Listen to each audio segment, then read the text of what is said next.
Adrian, welcome to Waterstones. It's a pleasure to be here. I don't want to do the world's unfunniest interview with a comedian, but I found Berserker a very moving read, actually. I found it very emotional for all sorts of reasons, which hopefully we'll touch upon. Yeah.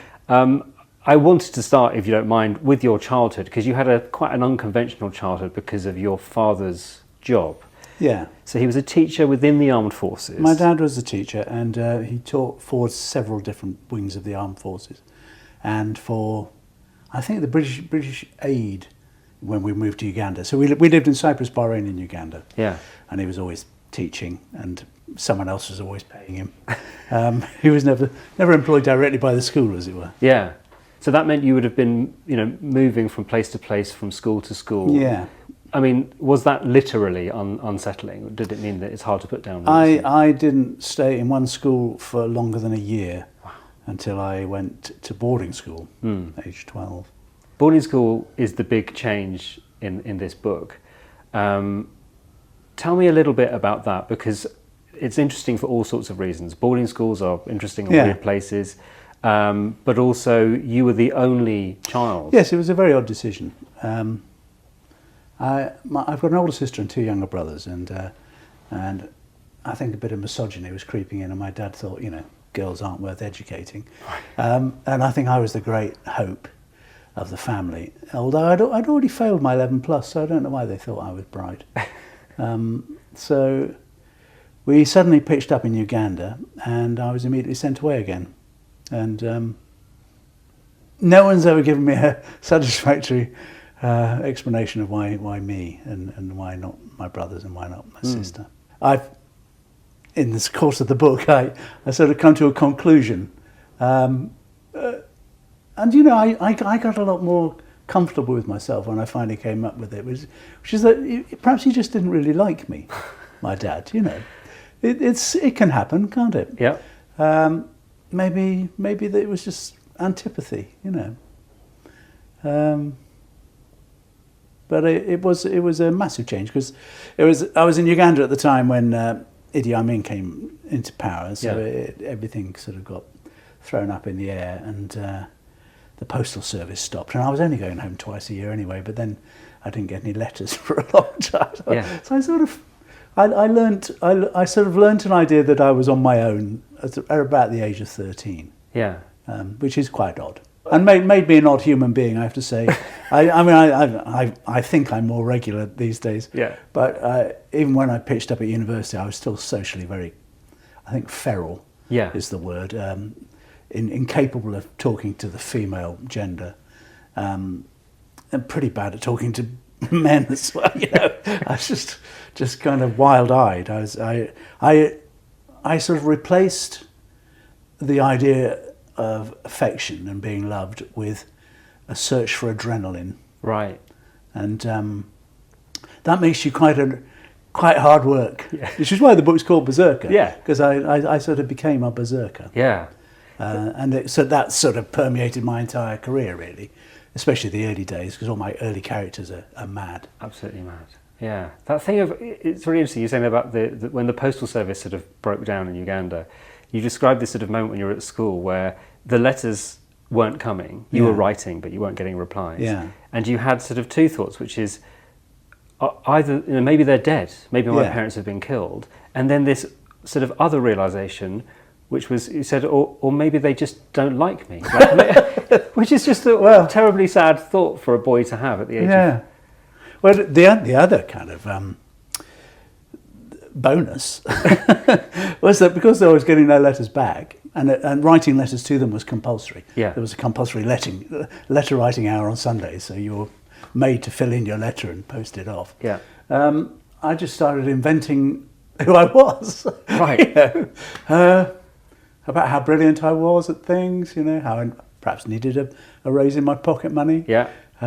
Not for cigarettes, obviously, but for fruit. Because they didn't serve enough fruit at school. I'd say it didn't work, but there you go. God, that's so... Because, as you say, that thing in a boarding school, so I was sent away to school as well, and there's this odd thing, which is that despite the fact that you're there with your peers all the time, you can, of course, feel incredibly lonely because you feel like you've been sort of abandoned by your family. Yeah. And sometimes relationships you make with friends there can be amazing, but you describe at the end of that school that you all kind of went your separate ways. There was actually no friendship there. We left on a day, and no one saw each other for about 15 years. Yeah. Or is it longer than that? No, it's 20 odd years. About 20 odd years later, Friends Reunited came about, of course. And 2 or 3 of us got in touch. I had a band at school, and the members of the band got in touch. Yeah. Sure, we get the band back together again. Yeah, and as when we did this little get together, we talked about the fact that we'd never even said goodbye. Yeah. The guy who used to play guitar in the band told me that when he was leaving, his dad, they were packing his stuff in a car, and his dad said, "Well, aren't you going to go and say goodbye to your mates?" Yeah. Brackets that you've lived with for the past 10 years and shared a room with. Yeah. And he just looked at the school and said, "Nah." And that's when we realised that all those relationships were just things that were made up to prevent you getting hurt. Yeah. You know, they were relationships of convenience. We were all similarly damaged. Yeah. I was pleased when I found that out, because for a long time I struggled with the idea that I was the only one that was as I call it, or as my mum calls it, a nutter. You know, and I was glad to find that they were similarly damaged. Yeah. Hooray! Yeah, I'm not the only one. It wasn't me. It's not something to do with my personal psyche. Yeah. They were hurting everyone. And that thing, you sort of, that, as you said, when you were writing the letters to your parents that you weren't going to reply to, you could sort of reinvent yourself and, as you say, pretend that you're happy and that everything's going really, really well. Yeah. And you talk about how the sort of boarding school environment does teach you to repress any emotion. You can't show that you're upset or sad or lonely, and otherwise you'd get mocked by your friends, presumably. Absolutely. And that presumably takes a while to overcome as you get into your adult life. You talk about going to uni and being sort of wild-eyed and a berserker. Your meeting with Rick is described with great simplicity, actually, in the book. You met, I think was it in your second year that you met him properly? We sort of knew, we were in the same year, same department. It was Yeah. a very small department, so we knew each other, but we didn't really connect until the second year. You described him as being beautiful and uncomplicated, which I thought was really interesting. Beautiful, but with very greasy hair. You just said. What was it about? He was very young. He was the youngest in the year. He was the baby. What was it about him, do you think, that makes you use those words, beautiful and uncomplicated? It's a kind of analysis with the benefit of hindsight, really, because he was very popular with the ladies, and with everyone. He was the Jack the lad. You know, he was fun, and never had an edge. Never was quite kind and. Funny, and just wanted everything to go well, and wanted everyone to have a good time. Yeah. Wanted everyone to have as good a time as he was having. Yeah. You know, and that sort of. I mean, I think he probably had nice cheekbones or something as well. But you know, but I do think beauty shines from your soul rather than external appearance. Generally, there's a few exceptions, obviously, in the world, but you can get very beautiful people that aren't conventional beauties, and he was one of those. You formed a great sort of duo whilst you were at university and sort of immediately afterwards, and the early days of that, I suppose, alternative comedy scene, it's fascinating to read about the formation of the comic strip club and things like that. You met 2 other forces, brats, as you described them, Dawn French and Jennifer Saunders. I didn't realise that they were both, like you, had had that. Their dads were both in the RAF, and we discovered that we'd all been in Cyprus. We don't know if we'd met each other, but we were all there in 1963. That's extraordinary. So there's a possibility that we might have. Yeah. And Dawn and Jennifer have an even stranger story, which is that because everyone kept moving schools. I mean, I don't know why the forces never stay in one place. Yeah. But when I was in Cyprus, we went to 6 different bases in the space of 6 years. Yeah. You know, so we kept moving, and so did Dawn and Jennifer. And Dawn moved schools, and Jennifer moved into the school Dawn had just left, and became best friends with Dawn's previous best friend. These are the kind of weird circles that happen. But we sort of bonded over our forces stuff because we understood camp life and nappies and spam and a kind of lack of resources and a lack of permanence. Transience is a big part of all three of our lives. And it's hard not to draw any kind of connection between the fact that you had this sort of similar upbringing and gone into comedy or found a way of sort of, using comedy to at least deal with stuff. Have you ever thought about why that might be? Why that might have led you all to do comedy? It's bizarre because of the comic strip, if you include Peter and Nigel as well, Peter Richard and Nigel Planer and Rick, only Peter is a first child. The rest of us are second children. Ah. And I think second children get, especially in a family that goes on to have more, and they get discounted because all the attention goes on the first one, and then second one you just let them bounce along, and then a baby comes along. No, little baby. So the second one is kind of left to fend for themselves and rub along, and I think that creates a certain, stupidly empirical evidence.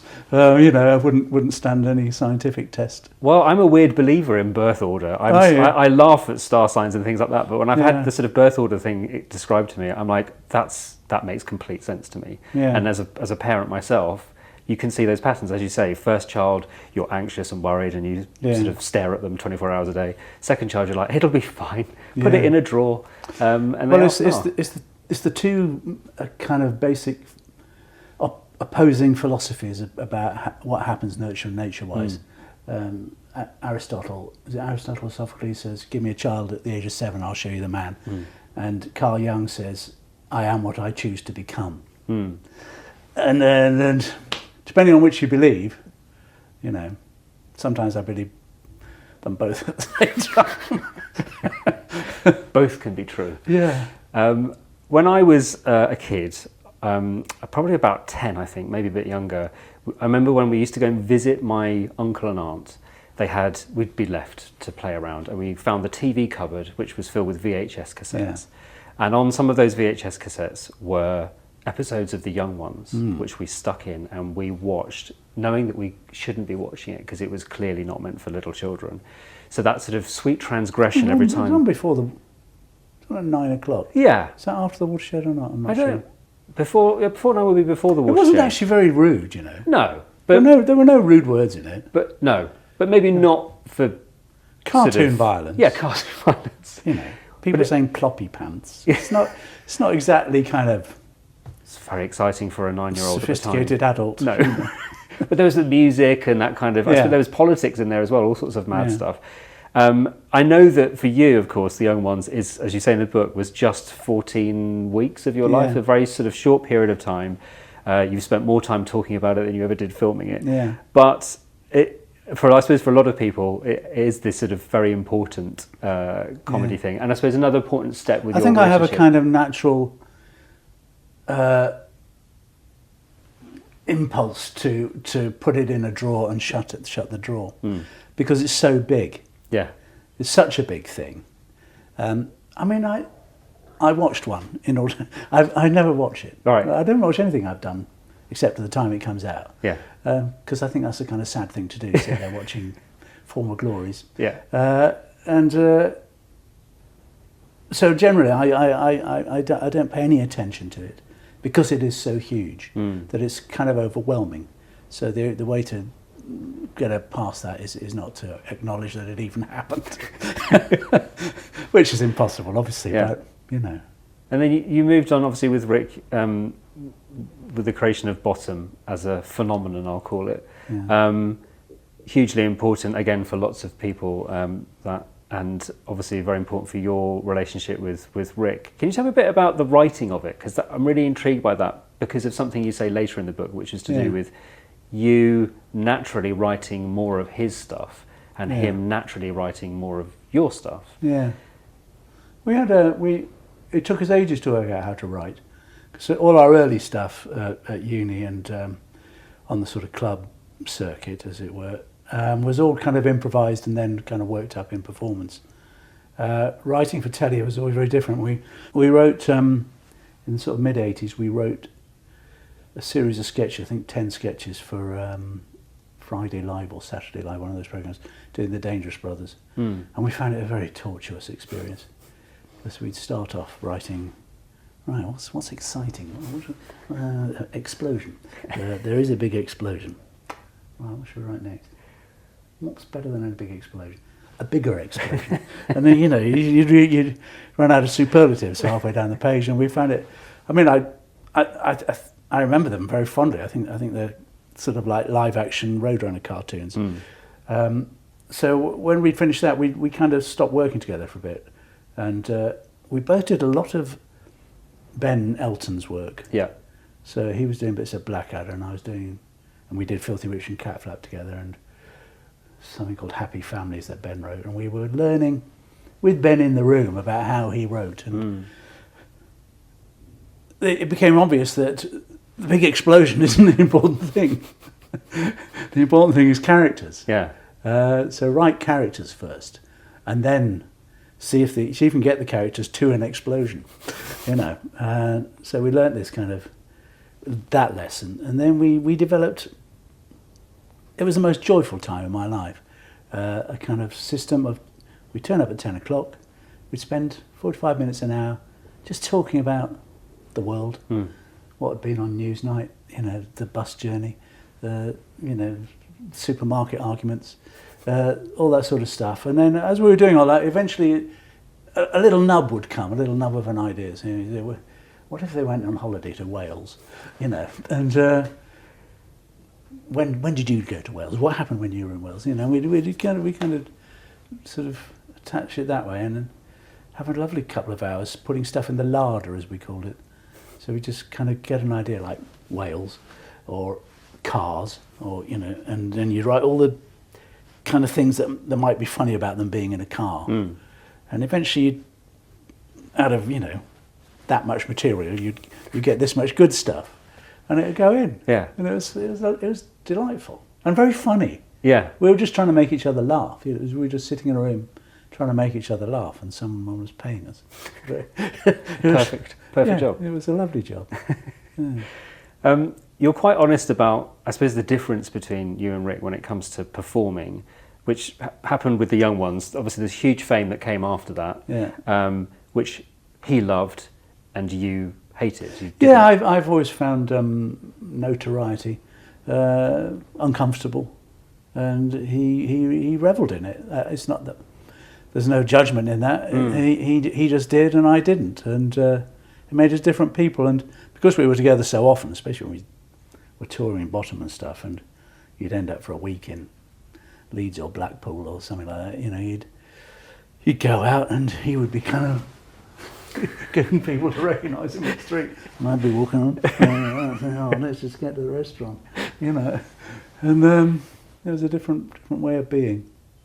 And that live tour of Bottom, as you say, sort of again almost exacerbated that difference. That he had always had this thing, which was that he wanted to be. Well, you say that you sort of were always interested in being an actor rather than a comedian. The comedy had sort of been by accident. Comedy was accidental, yeah. Whereas he was really interested in being Rick, male sex god, or comedy genius kind of thing, and that got worse and worse, I suppose, as the tour went on. It's a complicated thing, because the Bottom tour was basically a live-action version of the Bottom sitcom, so we were the characters of Eddie and Richie, and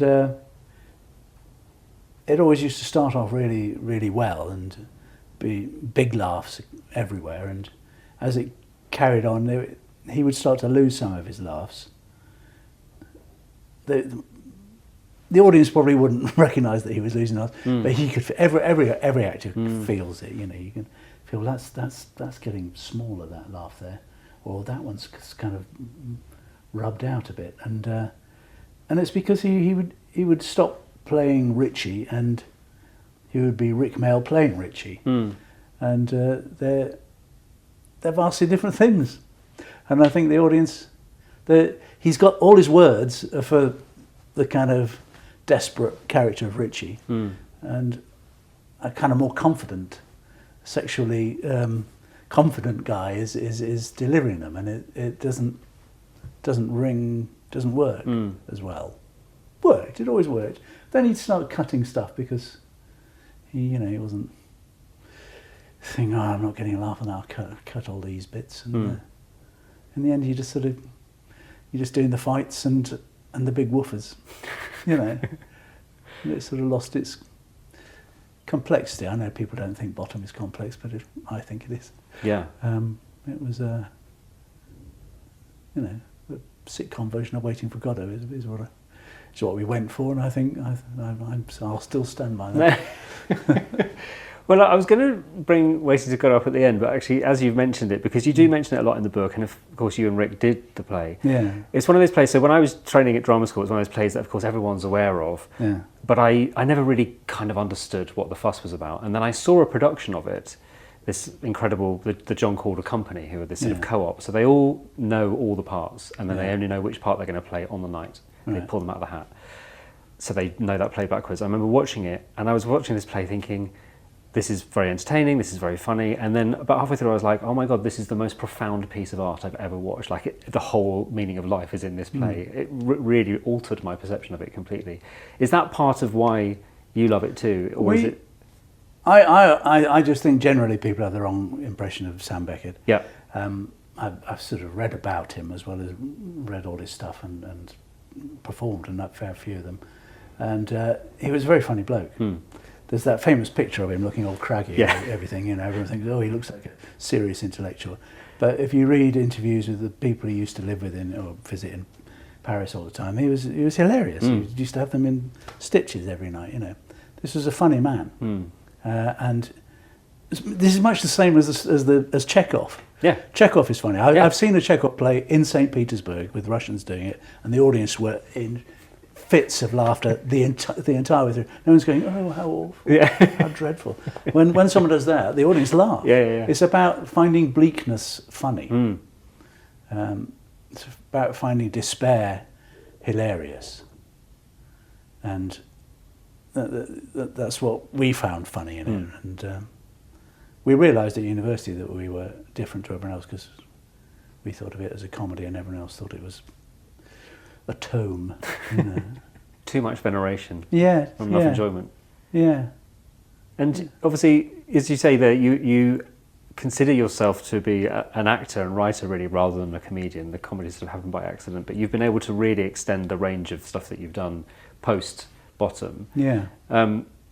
Are you excited? I mean, do you continue to be excited about the possibilities there and where else it might take you? I have a very short attention span, and still have a kind of a berserker's instinct for excitement, and I want to be surprised all the time, and I want to have a new experience. And there's nothing better than getting a script and them saying, "You're going to Bangkok for 5 months."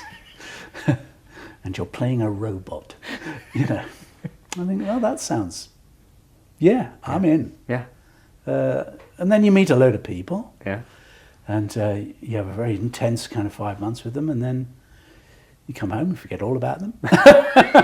And and then they say, "Oh, no, now you're playing a sex pest." Yeah.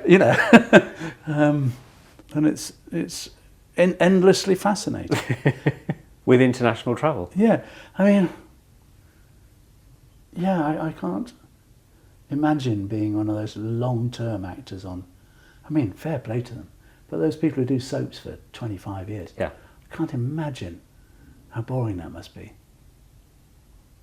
And confusing, I would imagine, mentally. Yeah. Where you're the same character all that time. Yeah. And the writers don't know who the character is still after 25 years. We've spoken, sort of mentioned that sort of emotional repression that can come as a result of being at a boarding school. And if you don't mind, I wanted to sort of alight on a couple of moments which, obviously you've dealt with in your life. Losing your comedy writing partner, you mentioned about how the fun that you had writing together and losing him at what was probably quite a difficult time, I think, in your relationship, where things were just a little bit tricky. That must have been very hard. And going back to what you were saying about the writing, that thing of writing each other's characters, of course, comes from knowing each other Yeah. like nobody else. I mean, I think, you know, it's probably a form of repression that we never said that we loved each other, but we did say we loved each other's characters. You know, and he loved Eddie and I loved Richie, and we used to write each other's characters a lot. I wouldn't say, I wouldn't put numbers to it, but an awful lot of Richie was written by me, and he wrote a lot of Eddie. And it was a kind of a way of expressing love, you know, bizarrely. Because they're only extensions of ourselves, you know. Well, Rick's is a kind of joke version of himself. He always I mean, despite all that preening kind of vanity, he had a kind of way of understanding and making light of that and saying, you know, and knowing that he was an idiot, you know. And kind of blunt, philosophical, violent one is me. And it's in my makeup, you know, somewhere. Somebody who did tell you that they loved you is Jennifer. Yes. And I love the way that she told you eventually. Yeah. With it written on a fag packet. Yeah. But tell me a bit about meeting her, because you said you had that immediate recognition, sort of recognizing in each other, that forces thing. Yeah. But in terms of sort of the romantic relationship, I think you've hinted that, you know, you kind of fell in love with her immediately, but it was you were in relationships. We were in different relationships, and then by the time mine came to its natural end, she'd started one with someone else, and then I'd be with someone else, and, you know, that kind of overlapping thing.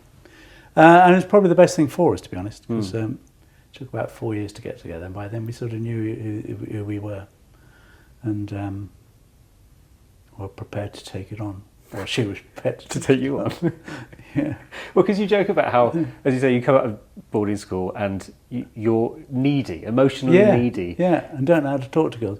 I remember going on tour, the first comic strip tour, and just sort of sitting next to her. Hi. Not being able to, you know. Like a loyal pet. Yeah, yeah. But it worked. It just took 4 years. Try it at home. But obviously you've been together a very long time, and what has it been like, I suppose, to have the support of somebody who's involved in the arts like you are, but you have very different careers, don't you? And, yeah. But you obviously understand what the other's going through. Different but similar. I mean, we both have created a lot of our own work, as it were. And we're both sort of enjoying a period now where we're doing other people's work, and we both enjoy that. It's quite nice not being in charge, or it's quite nice just being in charge of your part of it, not having to kind of oversee the entire project. I think people would be very disappointed in our life. I think people expect it's a kind of sitcom, you know, without the cameras. But, you know, we mostly watch Bargain Hunt and The One Show and eat, you know, ready meals off our knees. And having done Waiting for Godot and War and Peace, I'm wondering what you see as your kind of artistic challenges for the future. Is there anything you've got your eye on? Yeah, I want to be in a returning huge series that does 6 months a year, and then the other 6 months I want to do really experimental theatre. Well, I wish you the best with that, Adrian. It sounds like you've got a plan. But thank you for Berserker, as I say, a very funny but very, very moving read as well. So thank you. Thank you very much.